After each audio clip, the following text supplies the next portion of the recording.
Hi friends, मैं हूँ प्रतिभा और आपका स्वागत है मेरे यूट्यूब चैनल पर, जहाँ पर आपको ज्ञान के साथ मिलेंगे इंटरेस्टिंग फैक्ट्स। और इन फैक्ट्स को जानने के लिए आपको मेरा वीडियो एंड तक देखना होगा। तो मेरे चैनल को लाइक करें, शेयर करें एंड सब्सक्राइब करें। तो चलो आज हम पढ़ते हैं क्लास 9th का मोस्ट इम्पॉर्टेंट टॉपिक है। ये हमारी लाइफ से जुड़ा है इसलिए इम्पॉर्टेंट है। डेमोक्रेटिक राइट्स में हमारे पास क्या है? Fundamental rights. ये फंडामेंटल जो राइट्स है ना, ये हमारे साथ ज़िंदगी भर जुड़े रहेंगे। कैसे? अब इन सारी चीज़ों को हम पढ़ेंगे। जो हमारे कॉन्स्टिट्यूशन है ना, हमारा संविधान, उसमें इन सारी बातों को शामिल किया है। जैसे राइट टू इक्वलिटी हमें मिली, समानता का अधिकार, आज़ादी का अधिकार, राइट अगेंस्ट एक्सप्लॉयटेशन, फ्रीडम है रिलीजन की, हमें कल्चरल एजुकेशन है, राइट टू कॉन्स्टिट्यूशनल रेमेडीज़ है। तो ये जो जितनी भी 6 बातें ना, ये बहुत इम्पॉर्टेंट है हमारे लिए। चलो शुरू करते हैं। सबसे पहले देखते हैं राइट टू इक्वलिटी मतलब समानता का अधिकार। ये जो समानता का अधिकार है, ये शामिल है आर्टिकल 14 to 18 यानी 14 से 18 के अंदर ये सारी बातें हैं उसके अंदर शामिल की गई हैं। सबसे पहले जो हमारी सबसे मोस्ट इम्पॉर्टेंट है वो इक्वलिटी यानी समानता। समानता किस तरीके से? समानता कानून के समक्ष समानता, यानी आप कोई भी हो, कोई भी, यानी अगर आप पीएम से हो, फिल्म इंडस्ट्री से हो, मिनिस्टर्स हो, आप कोई भी हो, तो आपको क्या है? सब लोग क्या रहेंगे? Before in front of law, कानून के समक्ष सारे लोग इक्वल हैं। यानी कानून सबके लिए एक जैसा है, किसी के साथ कोई दुर्व्यवहार नहीं है कि भाई ये शेड्यूल कास्ट का है या अमीर है या ये बहुत पैसे वाला है या नेता है। ये हमारे देश की बेस्ट एंड बेस्ट क्वालिटी है जब आप समझोगे ना इस चीज़ को। तो क्योंकि जब हम कंपेयर करते हैं अदर कंट्री से, तो हमारे देश के अंदर हमारे पास बहुत सारी अच्छी बातें हैं। जैसे इसमें हमारे पास फ्रांस है। फ्रांस में क्या कानून है? जो सिविल सर्वेंट होता है, गवर्नमेंट सर्वेंट होता है, उसके लिए जो रूल्स, जो कानून है वो अलग है। साथ में देखें हम, जो आपको किसी भी तरीके का नो डिस्क्रिमिनेशन, आपको किसी भी आधार पर, चाहे वो कास्ट से हो, क्रीड से हो, रिलीजन से हो, कोई डिस्क्रिमिनेशन नहीं होगा। ओके, यानी कोई भी जिसको आप ये कह लो अस्पृश्यता का, छुआछूत का, कोई किसी भी तरीके का व्यवहार नहीं होगा। और इसको हमने कानूनन 1955 में कानून बना दिया था और इसके बाद से इसको लागू कर दिया गया है। साथ में हमने जो शामिल है वो हमारे पास पब्लिक प्लेस में, यानी हम कहीं पे भी आ सकते हैं, जा सकते हैं, किसी भी तरीके की कोई मनाही नहीं है। आप यूपी से आप बिहार जा सकते हैं, जम्मू कश्मीर जा सकते हैं, आप इंडिया के किसी भी स्टेट, अदर स्टेट में जा सकते हैं। आपको अपॉर्चुनिटी है अपॉइंटमेंट इन पब्लिक जॉब्स में, आप कहीं पर भी आप जॉब कर सकते हो। आपको ये डिस्क्रिमिनेशन नहीं मिलेगा कि आप किसी भी आधार पर, आपको कोई, यानी कोई सा भी बेस, कोई सा भी रीज़न के आधार पर आपको जॉब से डिस्क्रिमिनेट नहीं किया जा सकता है। तो ये है हमारे पास है राइट टू इक्वलिटी।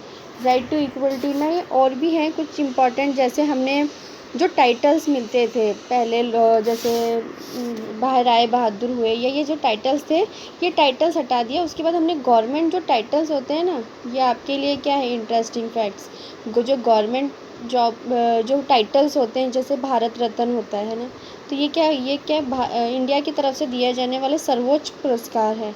तो ये भारत रत्न हुआ, पद्म भूषण हो सकता है और पद्म श्री हो सकता है। तो इन टाइटल्स को रखा है हमने, और जो पुराने ब्रिटिश गवर्नमेंट के टाइम पे दिए हुए टाइटल्स थे उनको सबको हटा दिया है।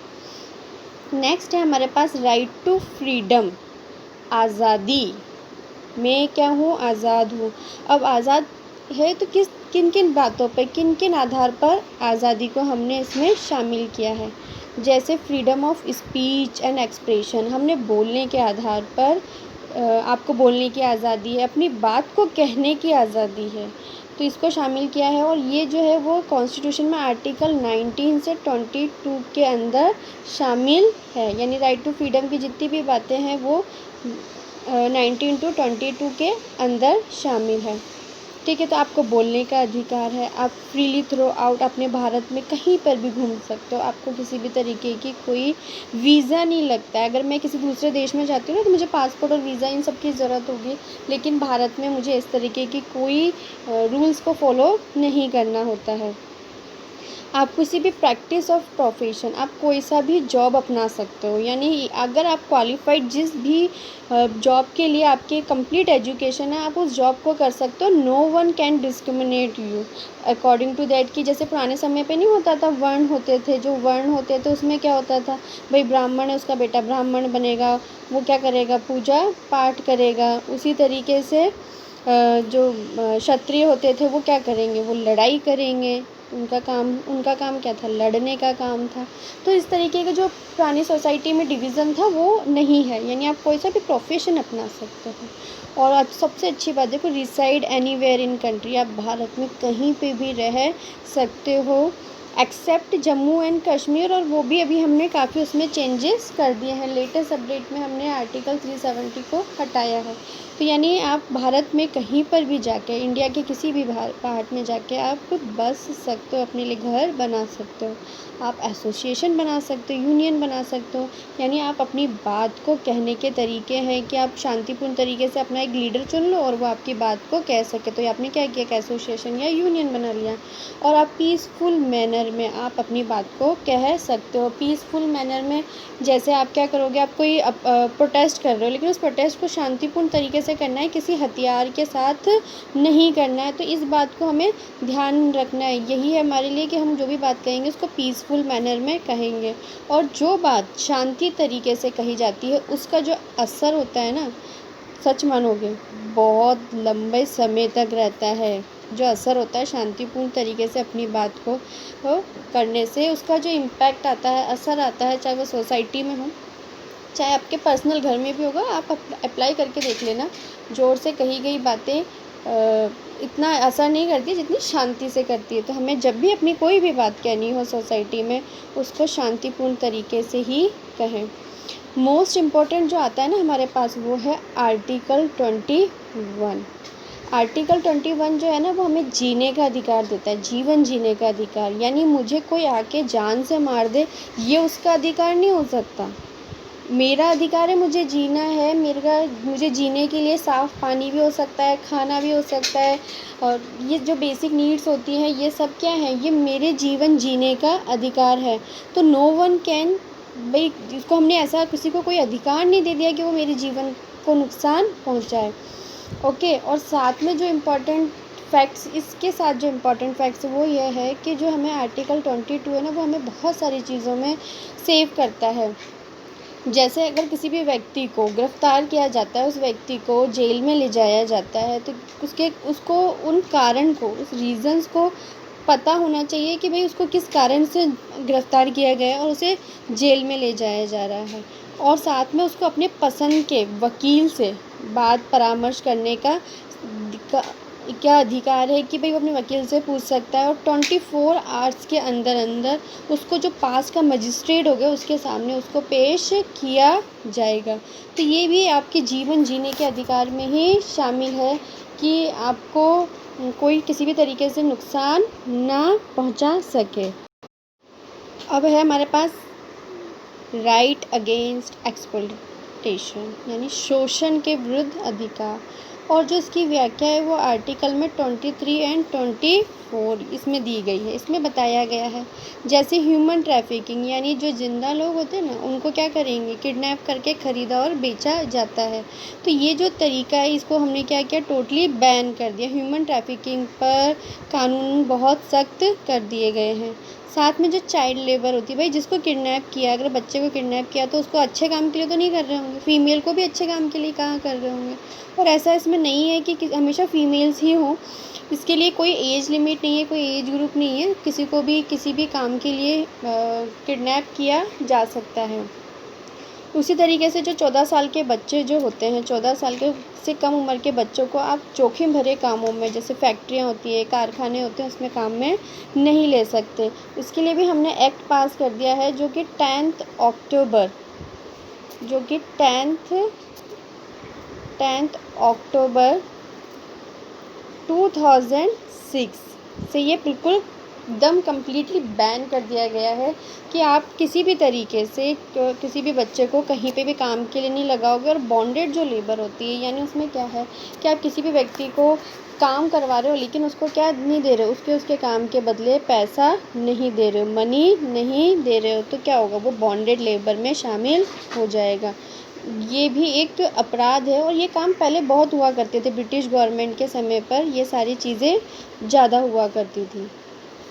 अब है आपके पास right to freedom of religion, यानी राइट आपको जो आधार है, जो अधिकार मिला है, वो आपको धार्मिक आधार भी मिला है। धर्म से आपको जो भी उसकी धर्म से संबंधित जो भी बातें हैं वो हमने आर्टिकल 25 टू 28 में शामिल की गई है। यानी जितनी भी बातें हैं ना इसके धर्म से संबंधित कि आप किन किन बातों को शामिल कर रहे हो, वो आर्टिकल 25 से 28 के अंदर उसकी व्याख्या की गई है, यानी उसके बारे में लिखा गया है। क्या है इसमें, आपको देखो, आप अपनी जो स्वतंत्रता है वो धर्म की पूरी स्वतंत्रता है, आप किसी भी धर्म को अपना सकते हो, मान सकते हो और उसको प्रोपोगेट, उसको बढ़ाने का काम भी कर सकते हो। और आप अपने धार्मिक संबंधित जितने भी आयोजन हो सकते हैं उन सबको कर सकते हो, इस पर भी कोई पाबंदी नहीं है। किसी विशिष्ट जो धर्म होता है उसको बढ़ाने के लिए आपको जो करों के जो भुगतान होते हैं उसके बारे में भी बहुत सारी जगह पर छूट दी गई है। और इसके साथ साथ जो धार्मिक आधार पर शिक्षण संस्थाएं उनकी स्थापना की जा सकती है, लेकिन जो धर्म की शिक्षा के लिए बाध्य नहीं किया जा सकता कि आपको जाकर ये शिक्षा लेनी ही है। और क्या है सबसे अच्छी बात, इंडिया क्या है, एक सेकुलर कंट्री है। क्यों? क्योंकि यहाँ पे हमने किसी भी धर्म को ऑफिशियल रिलीजन नहीं दिया है। इंडिया है तो उसका मतलब वो हिंदू कंट्री नहीं है, उसके अंदर सारे कल्चर्स को फॉलो, यानी सारे रिलीजन्स को फॉलो किया जाता है। तो इंडिया कैसी कंट्री हुई, एक सेकुलर कंट्री हुई। और अच्छी बात है ना यार, सेकुलर है। क्यों? क्योंकि हमें सारे फेस्टिवल्स एंजॉय करने को मिलते हैं। क्योंकि इससे पहले आपने सऊदी अरब की स्टोरी में पढ़ा था ना, they are not celebrate their particular functions in public. वो सब जो भी सेलिब्रेट करना होता है ना प्राइवेट में करते हैं, और अपन को क्या है, अपन आराम से अपनी फेस्टिवल्स को सेलिब्रेट कर सकते हैं। नेक्स्ट है cultural and educational rights. Cultural and education rights है, उसकी जो एक्सप्लेनेशन दे रखी है कॉन्स्टिट्यूशन में, वो आर्टिकल 29 टू 30 में दे रखा है। इसके अंदर उससे रिलेटेड सारी बातों को शामिल किया गया है। ठीक है, अब इसमें क्या है, जो नागरिक है उनको, वो किसी भी ग्रुप वर्ग से है, जो भी प्रत्येक अपने वर्ग से, वो अपनी भाषा हो या उसकी राइटिंग जो लिपि होती है या संस्कृति को बनाए रखने का अधिकार दिया गया है। यानी आपको कोई किसी भी तरीके का कोई नुकसान नहीं हो, आपका जो कल्चर है आप उसको इन्हेंस करिए, आपको चेंज करने की ज़रूरत नहीं है। साथ में जितने भी स्पेशल ग्रुप्स होते हैं, अल्पसंख्यक वर्ग हैं, उनको अपनी रुचि के अनुसार जो है वो शिक्षण संस्थाओं की स्थापना कर सकते हैं। और इससे प्रशासन जो होता है, एडमिनिस्ट्रेशन होता है, उनको ये अधिकार मिले हुए, मतलब वो अपने लिए आगे बढ़कर अपनी सोसाइटी में काम कर सकते हैं। आपके लिए इम्पॉर्टेंट फैक्ट्स बताऊं? इम्पॉर्टेंट फैक्ट्स ये है कि जो आर्टिकल 31 है वो है राइट टू प्रॉपर्टी, यानी संपत्ति का अधिकार, जिसको हटा के चेंज कर दिया गया है। इसमें क्या था कि जो संपत्ति के मौलिक अधिकार का जो उल्लेख था, इसमें आर्टिकल 44 जो कॉन्स्टिट्यूशन अमेंडमेंट एक्ट हुआ, यानी संशोधन हुआ था 1978 के द्वारा, तो मौलिक अधिकारों के रूप में इसको समाप्त कर दिया गया। और अनुच्छेद 300A में, यानी 300A के अंतर्गत इसको कानूनन रूप में बना दिया गया। तो ये था इसके साथ का एक और इंटरेस्टिंग फैक्ट्स।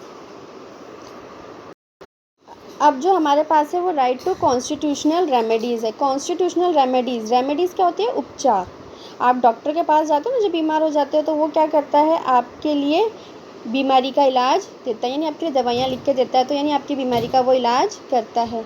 तो जो कॉन्स्टिट्यूशनल रेमेडीज़ है, इसकी जो डिस्क्रिप्शन है, जो इसके बारे में है, वो आर्टिकल 32 में दे रखा है। और इसे सबसे इंटरेस्टिंग बात बताऊँ क्या कहा गया है, इसको हमारे संवैधानिक उपचारों के अधिकारों को अन्य सभी मौलिक अधिकारों का रक्षक माना गया है। यानी ये क्या है, हमारे लिए एक बॉडीगार्ड की तरह काम करता है। और एक इंटरेस्टिंग फैक्ट्स और बताऊँ, डॉक्टर जो भीमराव अंबेडकर थे, इन्होंने कॉन्स्टिट्यूशनल रेमेडीज़ को कॉन्स्टिट्यूशन का क्या कहा है, हार्ट और उसकी आत्मा यानी उसका सोल कहा है।